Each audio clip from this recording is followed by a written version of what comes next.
Hi, it's great that you all came out. It's a great crowd.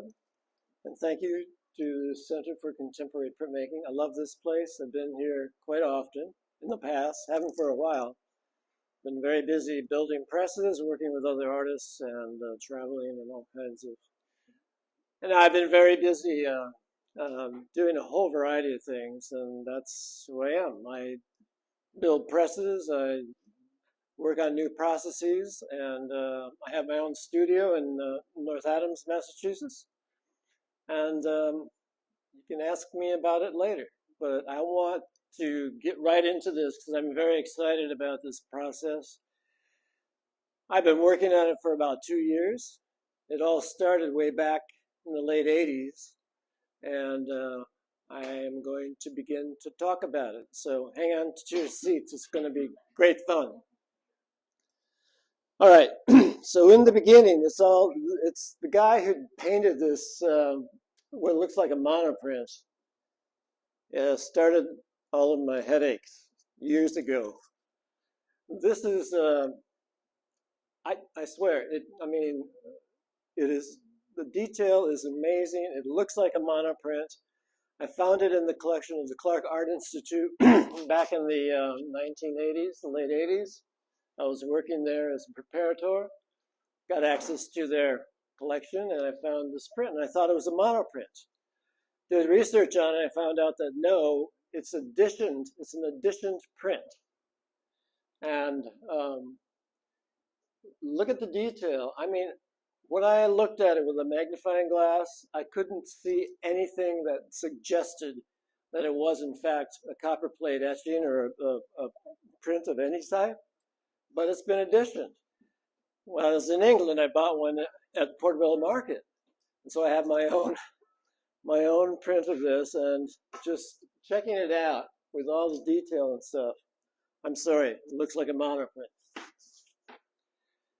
And I was amazed at it, and I was like very interested in attempting to figure out how it was done. I did some research on it. I got some information. I got a lot of mixed information doing the research.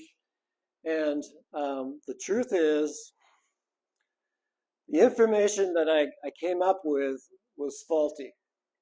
And I did my research all on faulty information on the beginning. But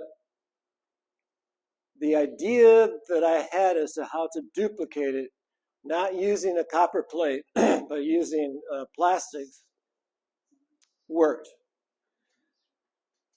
This print was done by Herbert von Herkimer, and he used a paint made from graphite, which is electrically conductive. And he painted on a substrate. I don't know.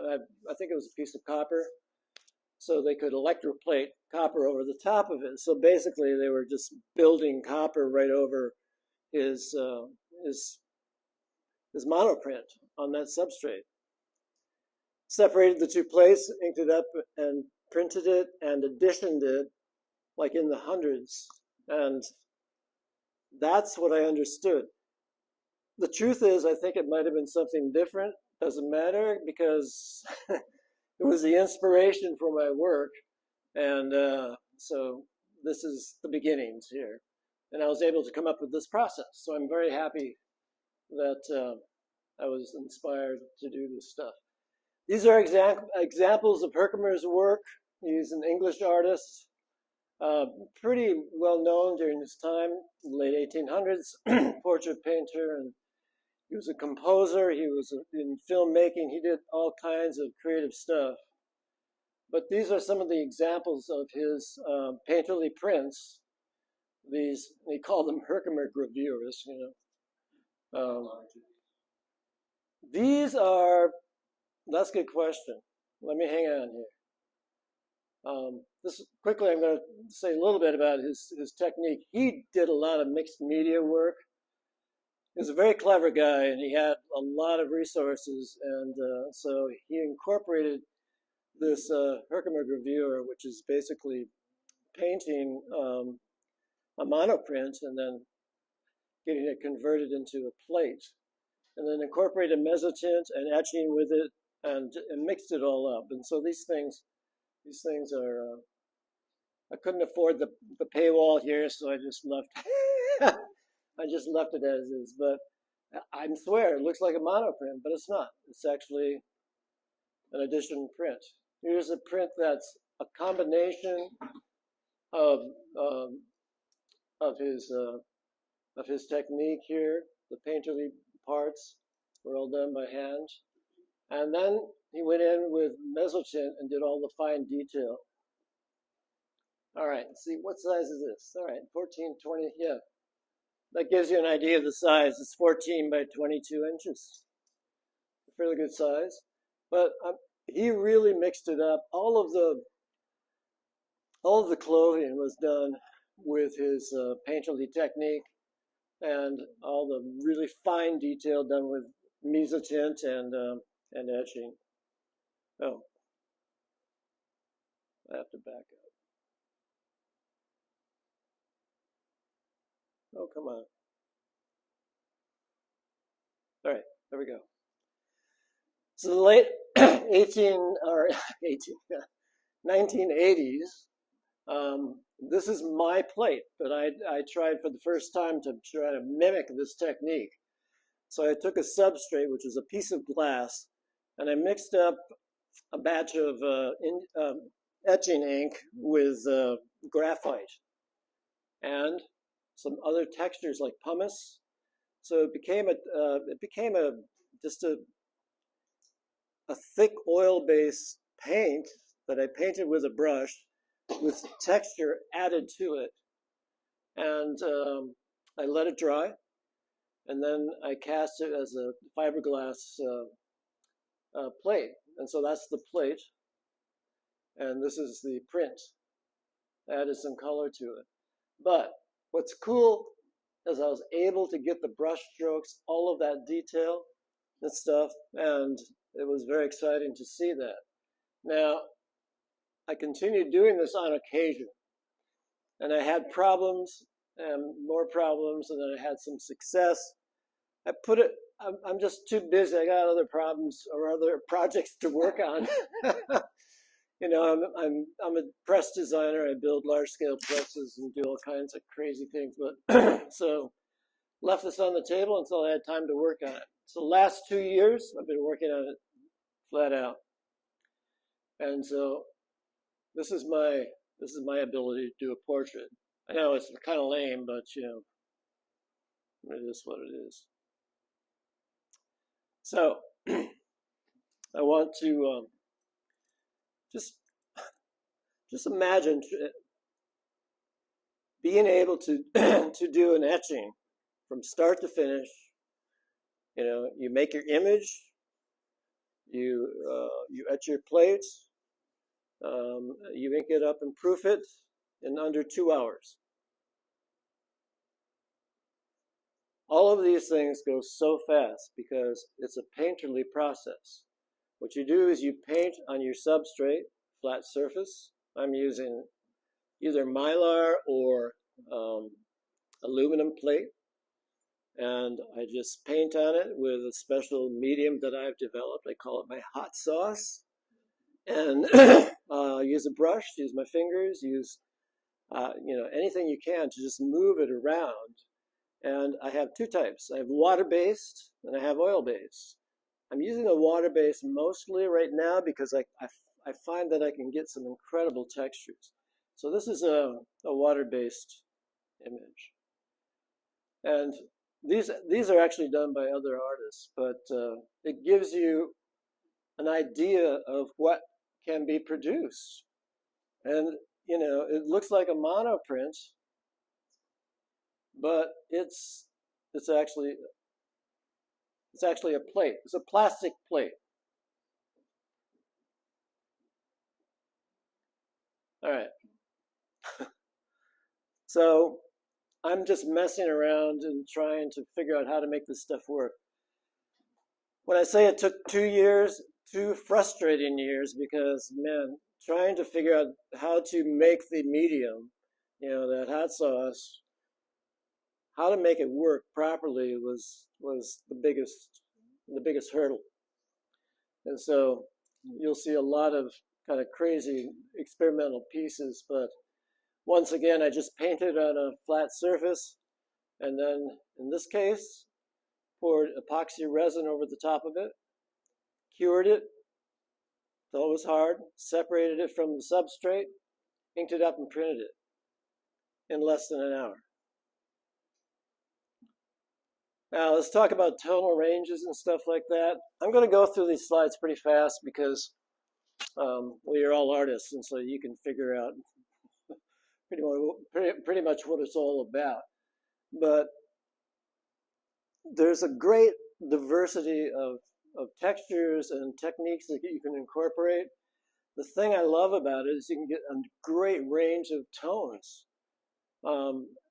very easily. And it's basically just painting on a flat surface. And what you see is what your print is going to look like, which is amazing, but it does work. So lots of grays, lots of gray tones. You can see the brush strokes in here. Somehow my coffee cup got set down there, don't know why. And the medium is very much like watercolor. It's a water-based medium, so you can get all kinds of drippy things, and you can layer things. Brush strokes and stuff. I mean, whatever you can do to push the medium around. But I mean, look at that. I mean, I want to go back in here and just mess stuff up and make it into something, you know, really important. Actually, that's what I like about it. You can start with a textured background and then just dive into it and manipulate things and create your image. There are a lot of ways to do it. This is a technique where I use the powdered medium that I created to dust the plate, and then I literally just took a stick and made the imagery, and then I stuck it in the oven. The medium melts and becomes hard in the oven, and then you make a cast of it, either using epoxy resin, or we've started to do thermal embossing using a heat press and transferring that textured image onto the plexiglass. And it's very fast. It takes 2 minutes to do the transfer. Once you make your plate, can you change the image? Yeah, you can manipulate the plate like you can a traditional etching. You know, yeah. You can scrape it down. You can add to it. There'll be examples coming up. I'll show them off. So another technique was just dusting the plate, and this I just spritzed water or just threw water on it. I took a stick and pulled out the negative lines. This is an aqua tint technique. Basically, it's just splattering the medium onto the plate. I wanted a lot of texture, so I actually took some little pebbles and stuck them in there. Dusted the entire plate, stuck it in the oven, and the parts that stuck to the plate is this, and this is what printed. Well, if you're sticking these into the oven, it must not be the Mylar, is that correct?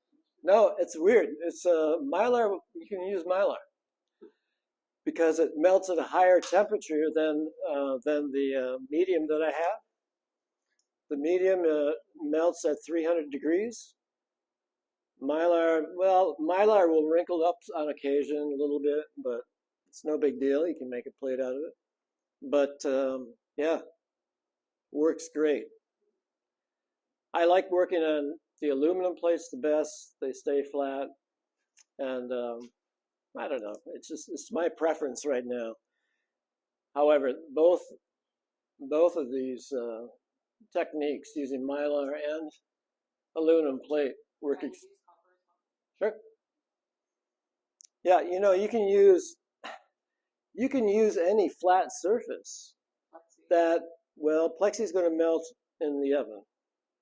Because at 300 degrees, that gets to the place where it's soft, and it will, yeah, it'll be an issue. But I've worked on glass, and it works. You just have to be careful when you cool it down so it doesn't crack. But yeah, any flat surface can be your substrate for painting. And all you're doing is making a textured image, and then basically it's a 3D casting process where you use the epoxy resin to make a plate. You just pour it over the top, let it just, very thin layer, and I'll be demoing that afterwards, so I can show you exactly how it all works. Yes? Are these plates like delicate? Can they survive large editions? Yeah. I've tested up to 25 print proofs that they're all consistent. There's no, and it's a plate that has a lot of variation from the lightest gray tones to the blackest blacks. 25 proofs, the last proof looked just like the first. I mean, it was good. So I know it can go beyond 25, but I just wanted to give it a test to see how many you could edition. I don't know, the plastic plates are really tough, and they're easy to wipe, sometimes easier than copper plates. And the other nice thing is that they're translucent, so you can put them up to the light, kind of look through it and see exactly where you need to wipe a little bit more over here. It gives you the option of doing that. Once again, just the ability to do gray tones quickly is amazing. This one is brush strokes, and then there's some dusting over here. The dust is literally just sitting on the substrate. You don't want to blow on it or anything like that. You got to get it to the oven. Once it's in the oven, it'll set, and it's not going anywhere. I mean, it's rock hard when it comes out of the oven. This one is messing around with the thermal press. So I grabbed some weeds and literally squished it into plexiglass. But the detail is amazing, and you can do it with anything. So the same thing here, taking a material and embossing it into the plate. This is a thermal process, squishing it down and pulling it off. Another one, a thermal process. This is all mixed up. It's got paper in it, and of course the gauze and the string and stuff like that. But the range of textures is amazing. The paper that you're pressing the paper into the Yes. Yeah. Now, actually, I haven't done that much experimenting yet, but you can get papers produce some beautiful textures.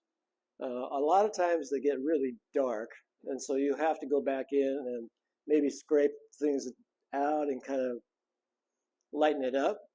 But I kind of like that look, the hand scraping and the burnishing.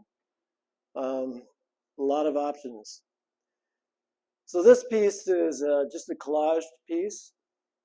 This is actually a cast with epoxy resin. And, I just glued on different things. I started with a watercolor or a wash in the background. Sumi brush. The brush strokes. Your hand is captured. Now, this is cool. The thing I've always hated about etching is that it's really hard to if you're working with a stylus, you're going through your ground, try and write your name backwards,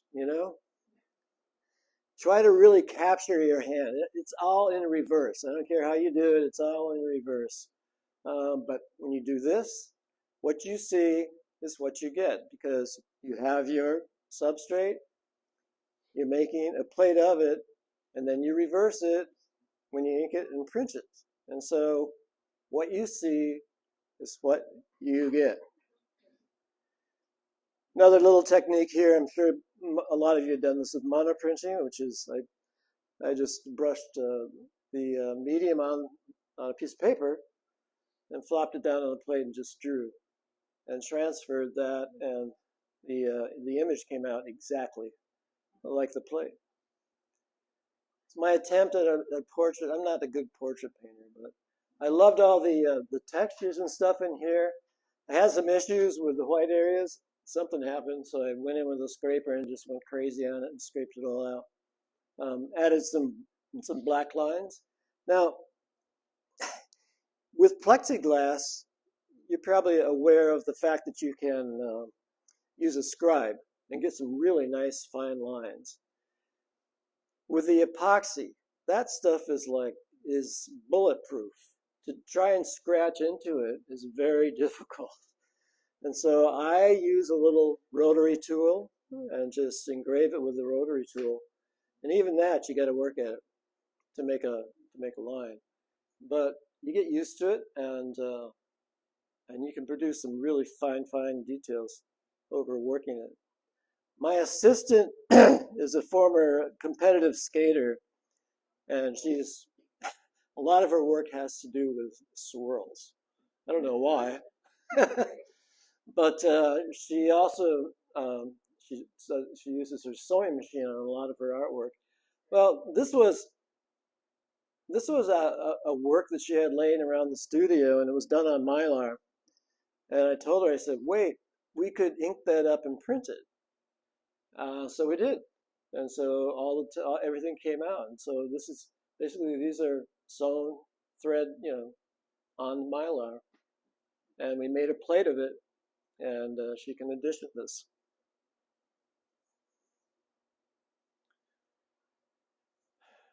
Another example of just a very textured, watery wash type piece. The other thing is that not only trying to come up with a proper medium that had enough texture and depth to it. It has to be three-dimensional. Was hard. If it gets too flat, it just won't work. And so I was using things like caulking for like windows and stuff like that. I just reduced it with some water and blotted it, and then you get these beautiful textures. It's just a matter of experimenting. This is using a subtractive technique here, and started with the background. And this one I baked it in the oven first, and then went in and scratched out the white areas. You're talking about the oven. You're talking about the kitchen oven? Yeah. Or I'm going to be demoing with a little a toaster oven. The ovens work better. Hot plates do work, except for you don't get even heat transfer, and so areas will be hotter than others. So I prefer using the oven. Do you need to worry at all or be concerned at all about fumes with this? No. Okay. Good point. Yeah, I'm very cautious about anything to do with fumes and stuff. I've been a printmaker my whole life, and I'm still here. Thank God. Considering all the fumes and stuff that I've inhaled. Yeah, but you got to be careful about that stuff. The cool thing about this process is that the plastics that I use, for example, I'm using an ultraviolet epoxy. It's an epoxy that you just pour on the plate, and then you harden it by blasting it with UV light. And it only takes 3 to 5 minutes, and it's hard. There is no off-gassing. It's not like any other casting material. The epoxy, I mean, you don't smell it at all. And so I like it. It's really safe. And even with the acrylic, when you're not really melting it, you're getting it soft, using pressure to push the texture into it. And there's very little fumes at all. And the medium that I've created has some plastic elements in it, and that's why they melt and fuse together. And once again, no fumes. So additive, subtractive, just messing around. The sides are ripped paper that were added.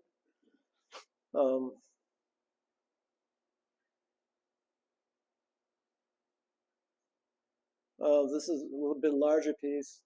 You know, additive, subtractive, and then I went back in with my rotary tool and produced the engraved lines to produce the blacks. And this one was fun. This has a lot of potential, I think.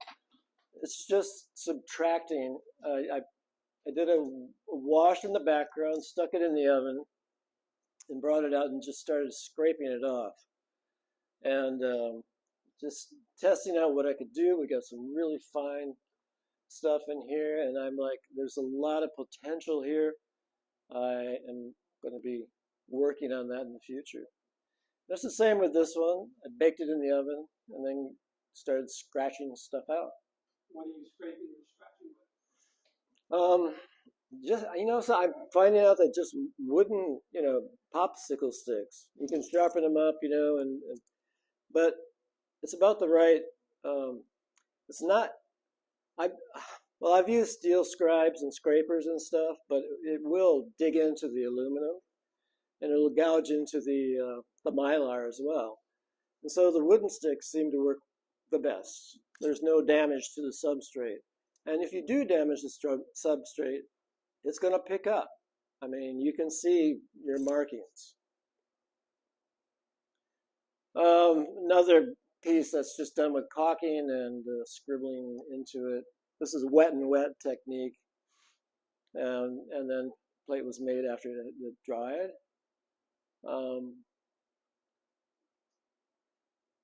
Positive, negative. This guy started out with a wash in the background and then worked over it several times. And then the black lines were added by hand after it was completely, the plate was completely made. And just rotary tool to remove the surface and produce a black line. So these are just, I'm just showing off a lot of the textural things. And this one I went bonkers on because just doing just scraping the stuff off, I don't know, it has a lot of potential. There's this painterly quality to it, and then there's this printmaking quality to it, and this monoprinting elements, and many of these are very much like carborundum prints. And I think this is a good example of these. Well, stones are basically, they're mylar. I just cut them out of mylar. So I did a big sheet of mylar, lots of texture, just let it happen. And I could pick and choose the parts I liked. So I cut out the mylar and then stacked them up, and then we made the plate from that. And it's almost like cheating, you know? With the resin versus the heat press, do any of the materials you have issues with sticking, or how hot are these? Yeah, there is issues with it sticking to the plate, particularly the epoxy. That stuff is like, well, it's glue. You know, it's the strongest glue you can get. And so you have to have a release agent of some sort. That's been a wrestling match as well. And I'll talk about that later when I demo. But you're right, there are some issues with releasing it, with both the thermal and the epoxy.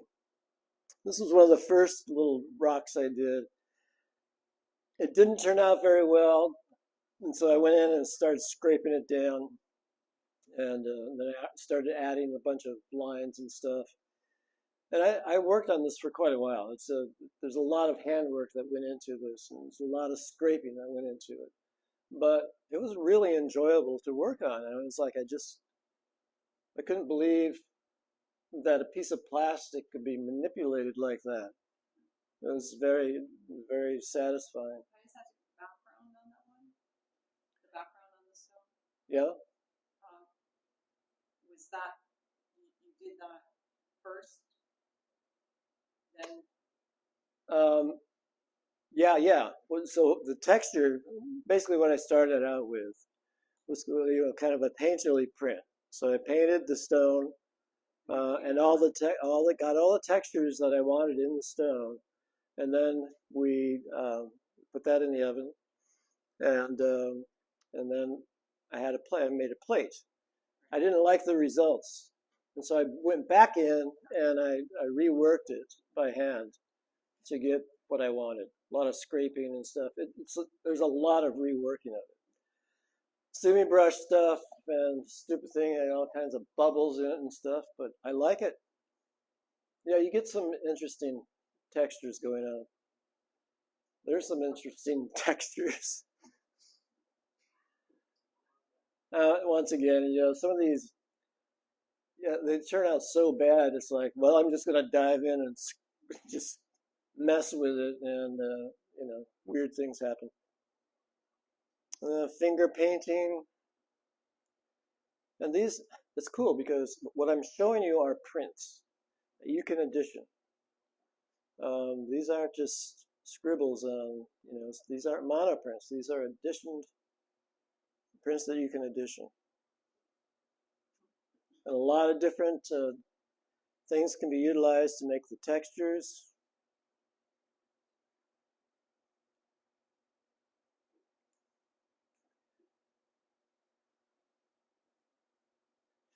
This piece is kind of cool because it's kind of like a semi type brushstroke type thing with this bison, and then I thought it'd be cool to add texture to his body, so I did a second plate. So there's two plates, overprinted. So this is the overprinted bison with all the texture added.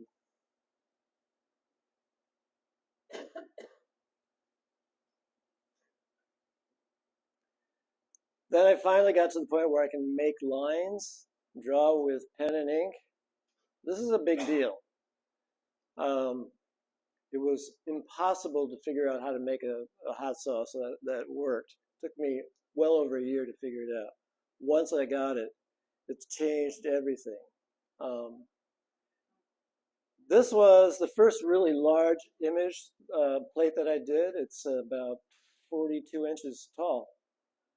And once again, it started out just as a gray, just as a painterly image, and then I went back in, reworked it by hand, scraped things out to produce the image. And here's some detail of that. What would you call the media of that one? The what? What would you call it? What kind of print is it? I don't know. I don't have a name for this this process yet. I call it direct transfer. Intaglio. That's a descriptive nomenclature, but I can't. Yeah, I don't know. You can help me figure that out, maybe. I don't know. 42 inches tall. How did you put the plate in the oven? Yeah, well. Question. Probably built enough. No, there are two types of sauces. So up until now, I've been talking about the hot sauce, which is for the oven, obviously. This was done with cold sauce, which is a different medium. Basically, this one I can tell you about. The other one is proprietary, but this one is basically it's acrylic meat. It's a really hard acrylic medium mixed with carborundum and grit to make a medium that's very, very textured. And so there's a lot of, it's harder to work with because the texture really changes the quality of the medium. So it's hard to paint with, but you get some really cool results.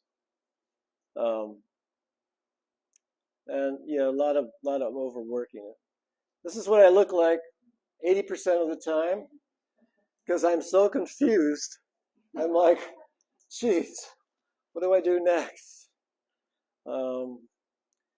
And so I'm now scaling up and working on large pieces, which is so cool. I love working large. I have these large scale presses which can do, 5 foot by 8 foot imagery.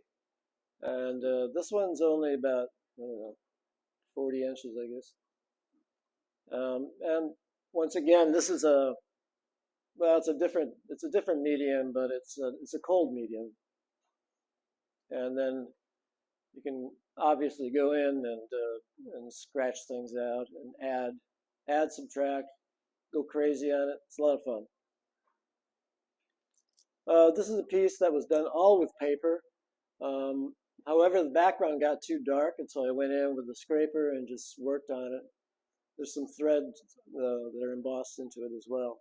But I do kind of like the way it's the scraper, reduces the tone. This was a mistake that turned out just fine. This is a large sheet of mylar, and what happens when you use epoxy resin is that when it sets, there's a lot of chemistry going on that produces heat, and so it gets really hot. And so a lot of times the mylar will start to buckle and stuff. On this one, the buckle went right through the middle of it, but it worked to my advantage. I just like, oh, that's cool. So I went in, I reworked areas, pulled up, pushed things up, pushed things back, pulled things up, and made it work. And here's a detail of it, all those cracked little bits. Once again, another gray tone type thing, and then I overprinted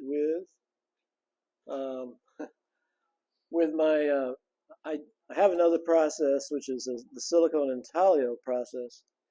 So I did a charcoal sketch of the face, and then made a plate of that and overprinted. So you can mix up the mediums. This one is really so cool because I never thought I was going to be able to just draw with pen and ink and make it work, and it actually did. And so this is the first proof. It's kind of interesting. This is the substrate on the left, and this is the print on the right. And when you're doing the drawing, you're using probably an old-fashioned Pro-Field type pen. Yeah, I'll demo that for you guys. Yeah. And you use ultraviolet light to set the epoxy resin. You've got to have a flat area. You pour it on and allow it to flatten out, and then expose it. And it hardens pretty fast. But what's cool is, I don't know, I was just really happy with the way the linear work came out. There's some really fine lines. Of course, you can add to it by hand,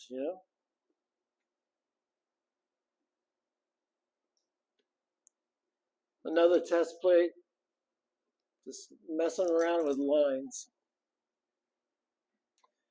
And the sauce I made for this, I didn't know if it would work for gray tones, so this is a test with lines and gray, and it worked out great. Yeah, just paint it around the figure here, and a lot of potential. This is the top of my hummus jar, a plastic top, took a leaf, put it in the hot press. Instant art. Some more instant art from a milk jug. This is, you can use so many different materials, and this is caulking again, just pushing it around and messing with it. And if you make texture, you can get a plate out of it. This originated as a carborundum print, and that's exactly what it looks like. But I decided to use it to try and make a plate. And so we cast it, inked it up, and printed it. You can't tell the difference between the carborundum print and and the plate. All right, more textures. This is all paper. I'm going to run through these pretty fast because you guys understand what it's all about. Do the substrates survive? Sometimes they do, yeah. To the point where I've tried to recast them, and yeah, it's amazing. Yeah, if you can get a really good release, it's still there. Yeah. But a lot of times it does stick and causes it. Same point, sometimes the substrate material stick to the epoxy salt. Haven't had a problem yet. Yeah. It slips right off. Well, it doesn't lift right. You gotta wrestle it off. Yeah, it can be a wrestling match. This is a piece that went wrong, and so I reworked it by hand. I'm adding pen and ink to it, and adding some white acrylic. Once again, these are really large. They're getting larger and larger. The process of put a screen over the top. This is wintertime, and you got to get the temperature about 72 degrees, otherwise it won't set up properly. So these are heated pads to keep the heat proper. Yeah, the hot sauce is, if you put it in the oven, it looks like this. It turns out like a rock. And there's the back side of it. These are all larger pieces. Detail.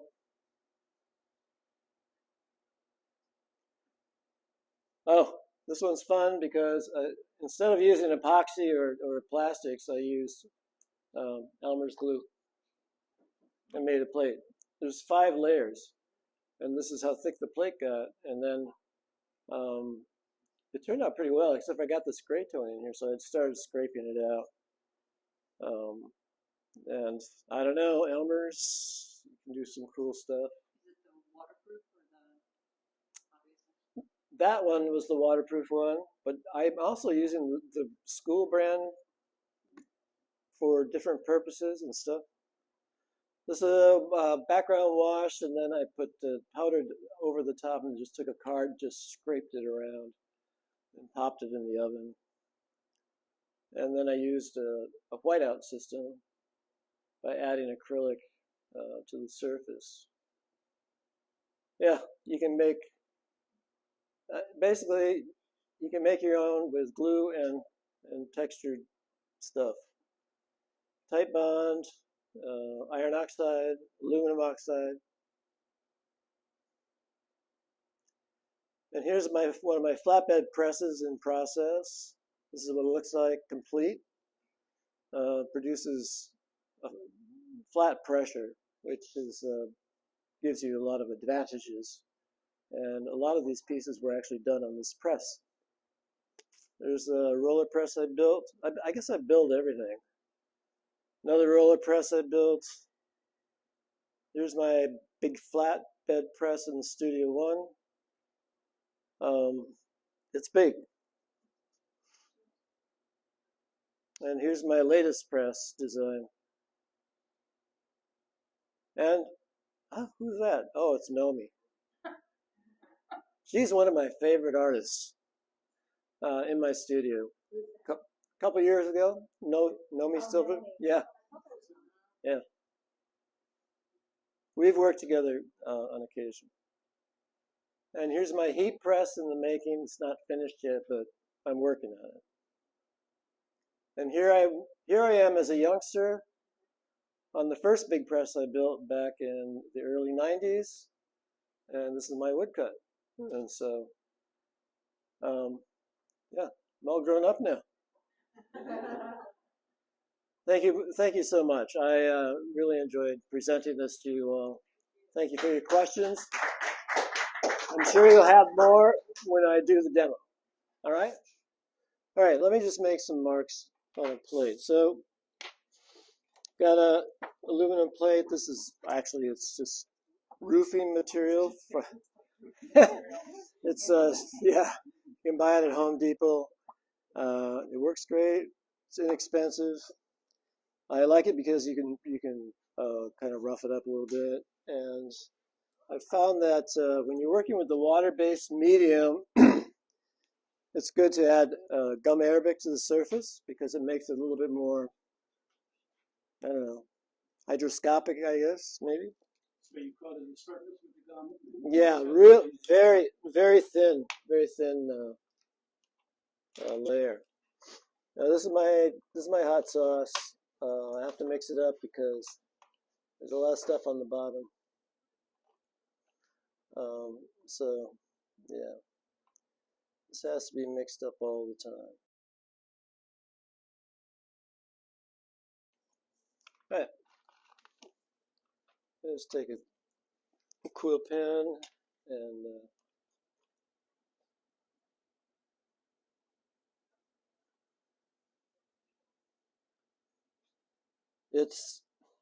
I don't know, it makes me really happy that I can do these lines because and I can get it much thinner than this as well. So that's just gum arabic with no. The gum arabic is on the surface of the plate of the substrate. Yeah. So This is just black ink. Oh, this is his hot sauce. it's my hot sauce. Yeah, it's got ink in it, and it's got some plastics that are thermally activated. So will you be selling it? Oh yeah, yes, I think that's the big question. yes, yeah. It's the only part of it that I really want to hang on to because I'm not kidding. It took forever to figure it out, and so I'll be selling it for sure. It won't be too expensive. But anyway, obviously, your hands, I can actually write my name.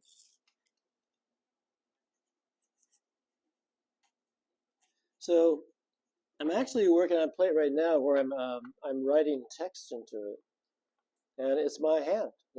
It's so cool. Yeah. I just want to keep this up clear. This will print like you were printing a screen. It will print the same way, not backwards. Right. Well, we'll be going right through it. Yep. All right, so I'm gonna add a little water to this, and so very much like a watercolor wash, and you can get some. I don't know. This is a cool technique, and I don't know. I see its potential. I think you guys do too, but the ease of it is just, I mean, it's amazing. Add some water to this. Put some drips in it.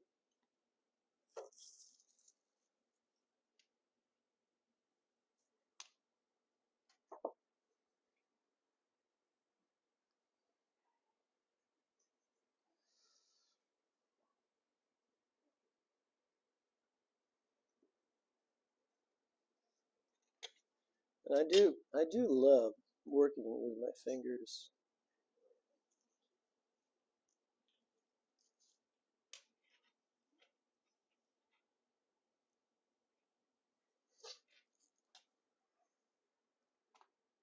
Has Melanie done this technique with you?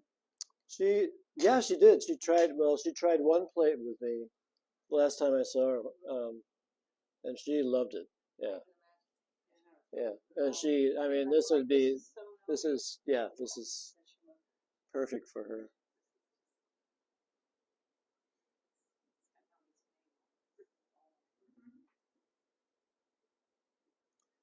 So anyway, Have you tried stuff like putting salt on it so that it does weird things? And try it. alcohol and things? Go for it. Go for it. Oh. I'm not kidding. I have. Yeah, go for it, man. No, I mean, so much of this is just experimental. I'm just starting doing this stuff, and so there are a lot of possibilities. I would love to work with some of you artists and you know, and see what you guys can do with it, and document it, and kind of so we can publish it. Salt, Cool.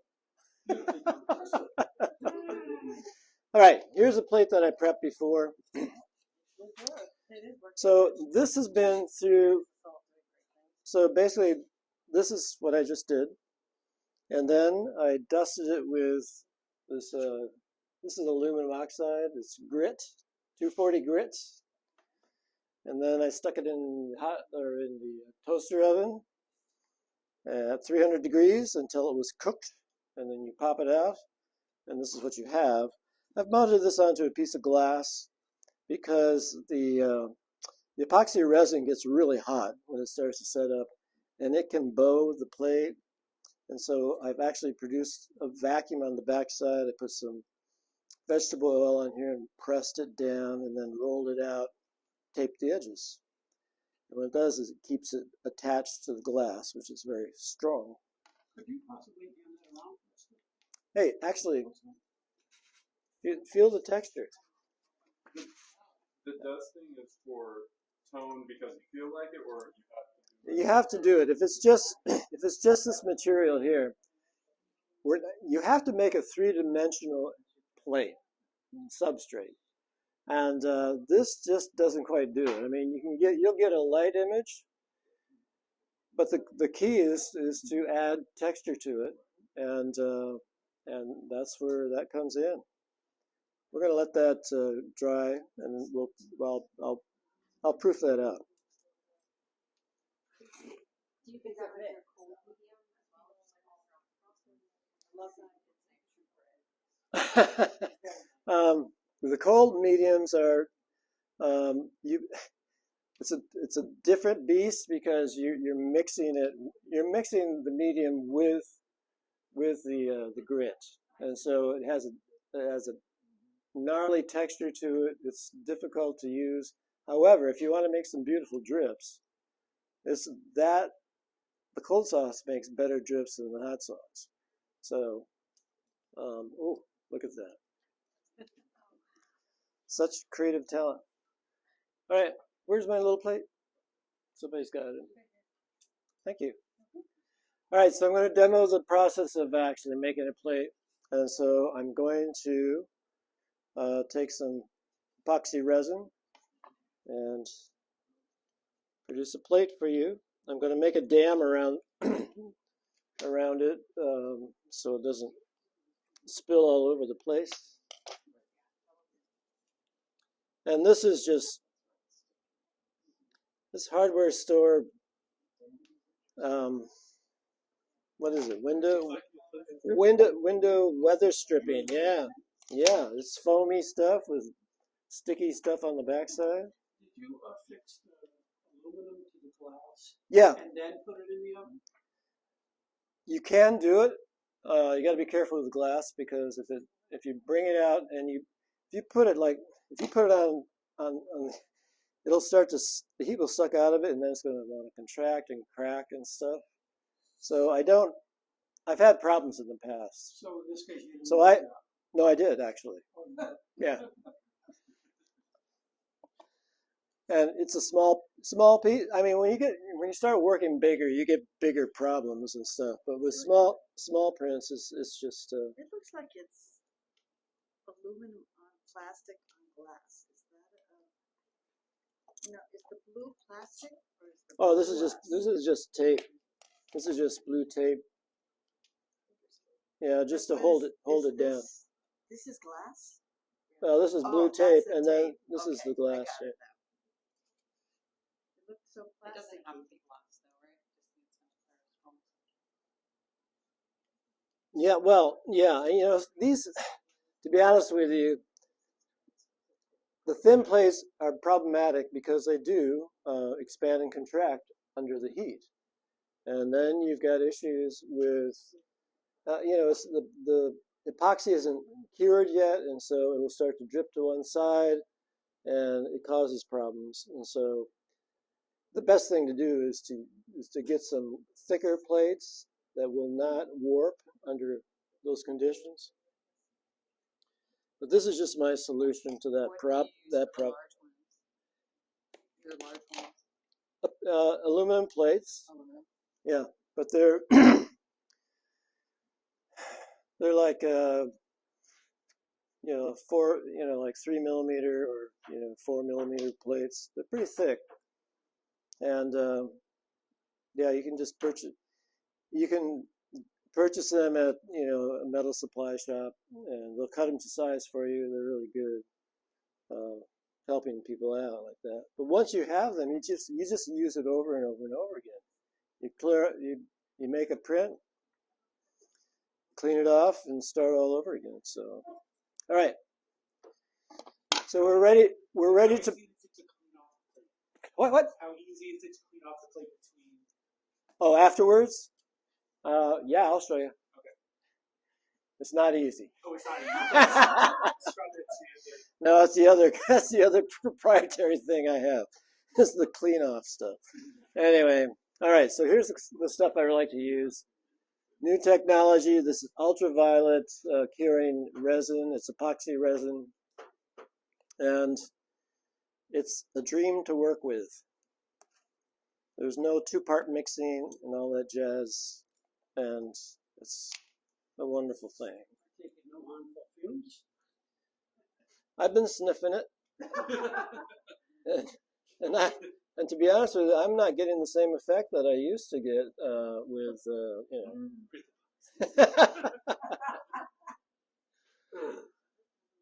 Yeah, this is great stuff because there is no off-gassing. Is it easy to purchase? What would you I buy this from Amazon. Yeah, yeah, you can write the name down and stuff if you're interested. Blake probably has it. Yeah.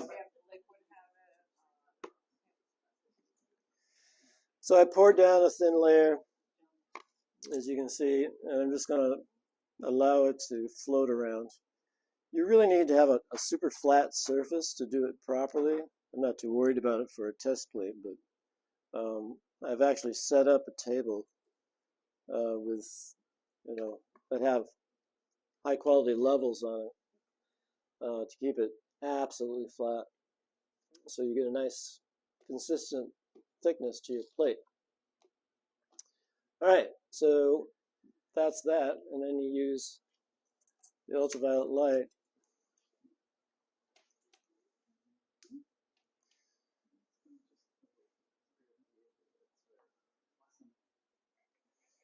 And I need to, let's see, yeah, that's hot, that's good.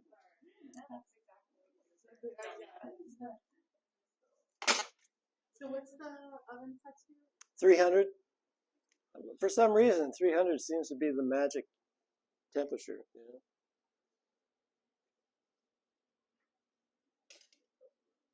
It's amazing, isn't it? It's really hot though.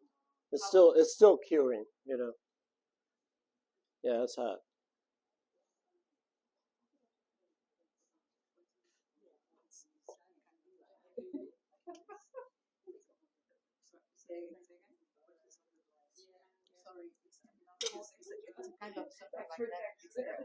Yes, yes. So the plate is right. Yeah, it's underneath.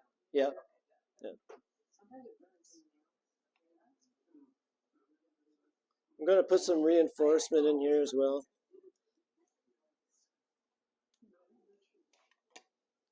Your wires. Thank you. Burn down the house.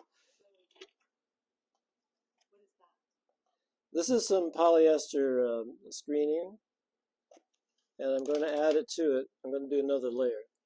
The reason I'm doing this is because epoxy resin is very hard. In fact, it's so hard that you can crack it and break it. So if you add, you can use polyester cloth, and it does just the same thing, just regular cloth. But what this is, yeah, absolutely, yeah. This is like just super cheap stuff. And so Yeah, we're going to put. Yeah, I got this. Like, unfortunately, I have to get everything from Amazon now because there are no art stores anymore. Or yeah, whatever. Just don't get me started here. So yeah, we're going to do another. I know we're all very careful. What if you got that on your fingers? What would take it off? I've got.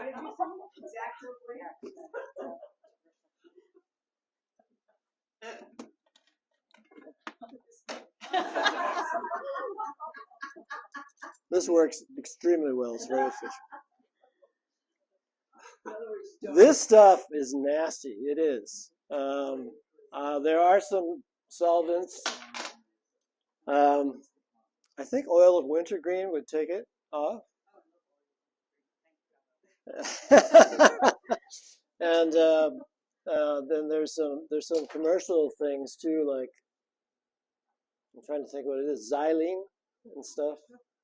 I mean, there's stuff that you can purchase that is it's a reducer for epoxy, and that'll clean you up. But here's what I like. Yeah. But this is what I love about it. You don't have to mix the two-part thing, and you always get it all over the place. And so this is a beautiful thing. That's So all. it would be absolutely necessary to put the mesh in for something that's small. No, because you can make a thicker plate. If you make it thick, it's going to be tough. I'm making very thin plates here, so I want to maximize its toughness because I've had them crack on me. I mean, I've dropped one on the floor once and it broke right in half. And so that's what I'm trying to do.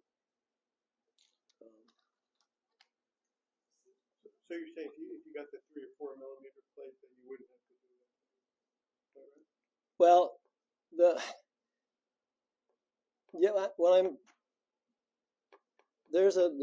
when this epoxy starts to set, it produces a lot of heat. And I don't know how hot it gets, but it gets super hot. More than 300, I'll guarantee you that. And what happens is, whatever you're using for a substrate, mylar, even this metal, this will warp. When it starts to heat up, it'll start to bend because it's affected by the heat.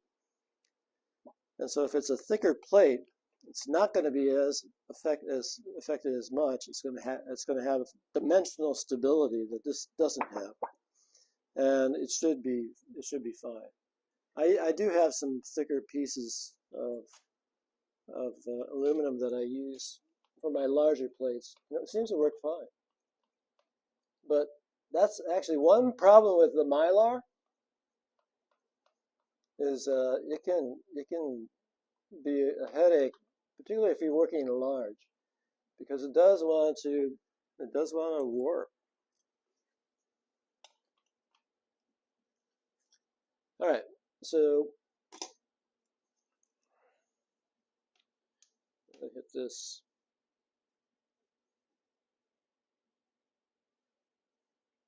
You have to be terribly picky about the UV light. You have to get blah blah millimeter or not. Yeah. Yeah. To be honest with you, I think there are instructions on here. It tells you exactly what kind of UV light you need. And it's pretty much the stuff that they generally sell for. I mean, this is like a party light or something like that. It's a blue light. But it works. So, yeah. So do you, for a larger plate, you need a large? I have, for a larger plate, I actually have two of these side by side, and I have them quite far apart. It takes longer to set, obviously, because we're not blasting it right up front. But yeah, so I have two of these. That's a different process. It's the two-part resin process, and I don't like it, but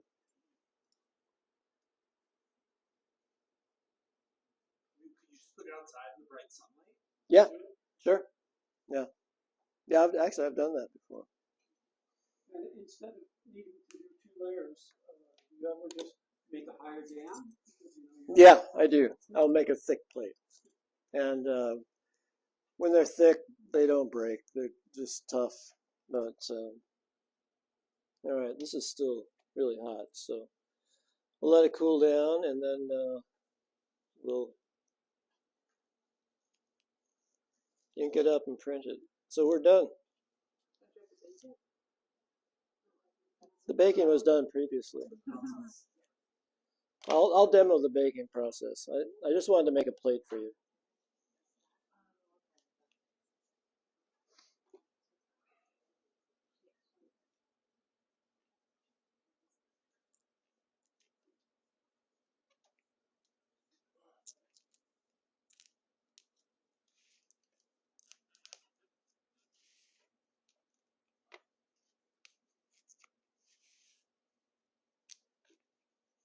Yeah, it's a bit of a wrestling match to get it off, but it's not too bad.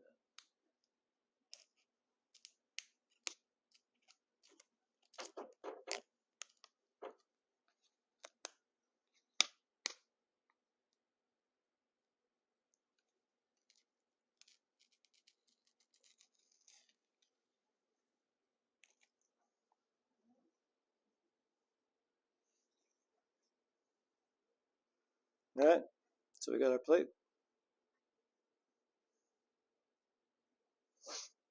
There's a little bit of uncured stuff there. I'm going to hit it with the UV light to get it all completely done. So, as you can see, it pulled off a lot of the hot sauce stuff, and it's now embedded in there. And I'm going to get out some special sauce.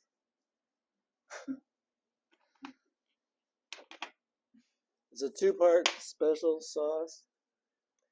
Actually, it's kind of weird. And I don't even know how I got this figured out, but I was using wintergreen, which usually melts a lot of different plastics and stuff. It doesn't work very well with this. I don't know why, but this is wintergreen in here. And this is a special thing you buy at the hardware store if you have adhesive that you can't get off the wall. It's called crud cutter. What? I don't know. Gooby gum might work too. But if you use them together, it's like magic. It works.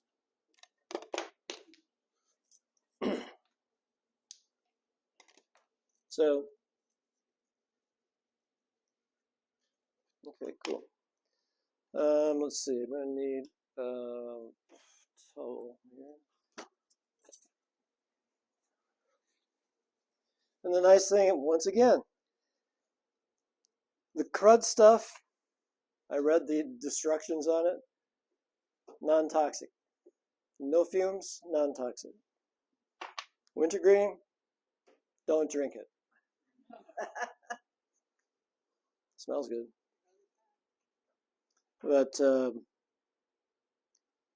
I'm gonna use both of them. So I'm gonna start with this, just see what happens.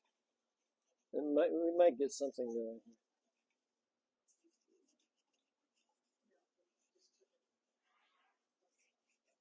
What are you trying to get up, just the blue tape? No, I'm trying to get the sauce off of here because it's now embedded right into the plate. And so I'm going to use some of this crud on here.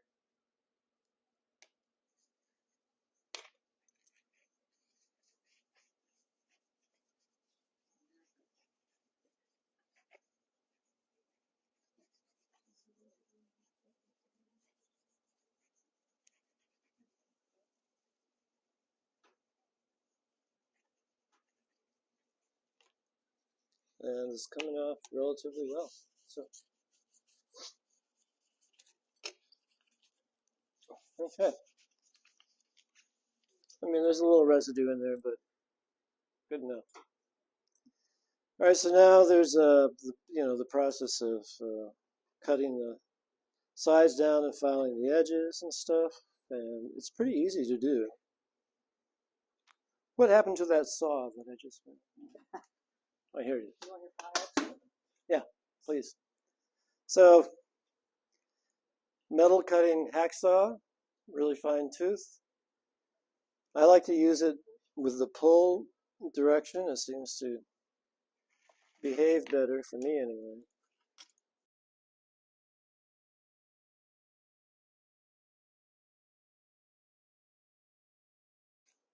Well, I don't know if it's necessary to do all the edges for this purpose.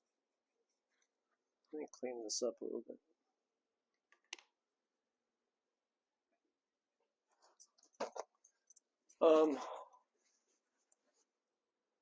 Chris, can you ink this sucker up and we'll prove it? The new one or the old one?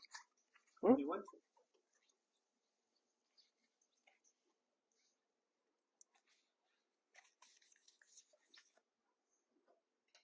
I'm just going to bevel this a little bit. We'll leave the tape on here. It'll give it character, you know what I'm saying?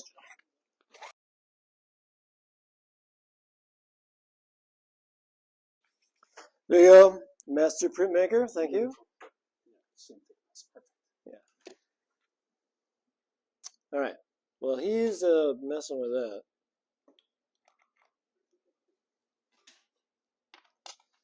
I'm going to show you the dusting part, and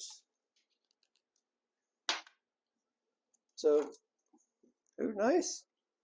Hey, the salt worked really well. Nice effect. Cool. No, there's just so much. I mean, it's just really fun to work with this. Yeah, it's nice. All right, so we're gonna take this thing. So that's, you know, we're done with our image. We're happy with it. If you want to mess with it, you can mess with it, you know. Oh, apparently this plastic is softer than the plastic that's on here. So that doesn't work. All right, so I'm going to just put some 240 grits. And again, why are you doing that? It has to have texture. We're creating a bas relief sculpture, very small. But just that 240 grit, I mean, it's very tiny, but it's going to produce enough texture, so we're going to have mountain peaks and valleys. You just want to catch the ink. Yeah, yeah. So all intaglios, you have to have that variation in height in the process, and so this is how we get it. All right, into the oven.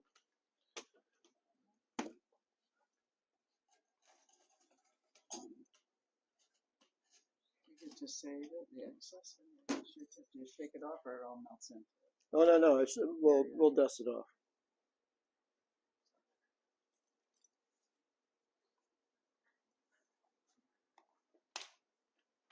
Looks like a dream.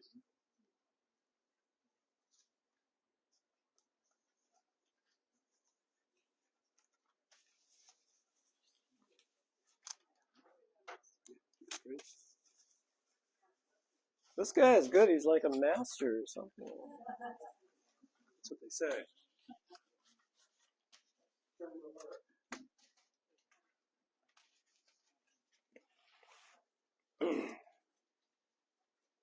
You're gonna bake it for like 2 minutes? Well, you get up to 300 degrees and you're done. So I'm gonna check it out.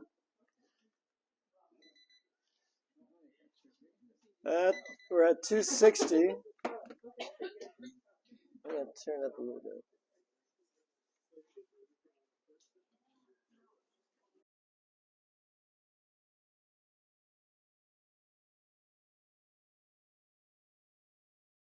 take a look at it.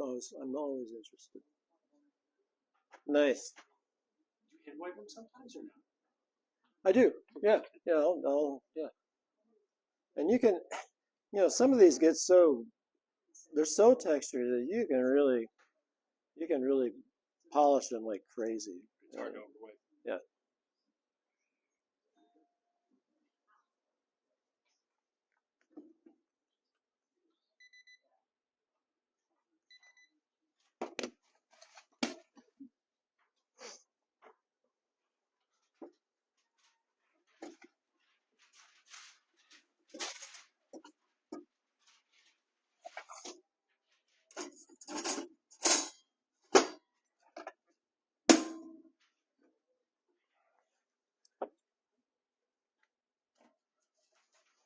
Okay.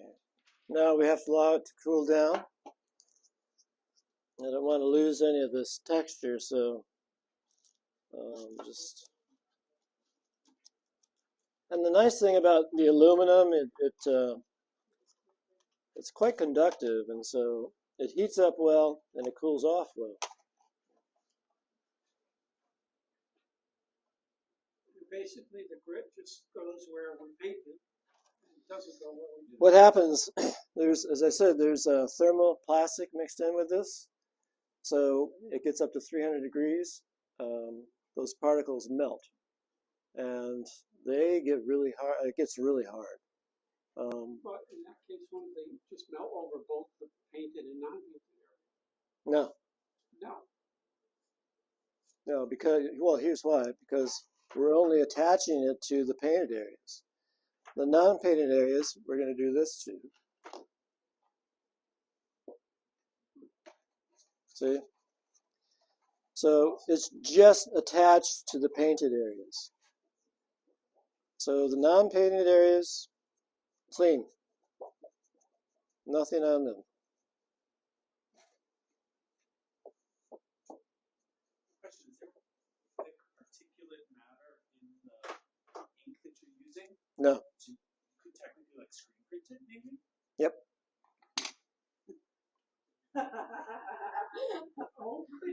I've talked to Gary Lichtenstein about it already. I mean, we're going to try it. Yeah. There's no code. Now listen.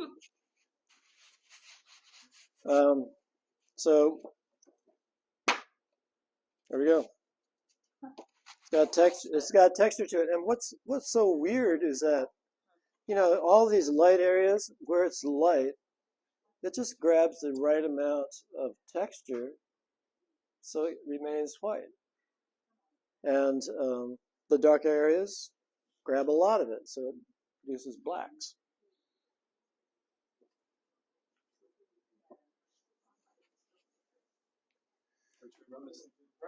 Yeah. So we'll proof this and see how it looks. And if you guys want to mess around with the sauce and stuff, go ahead. But it's amazing.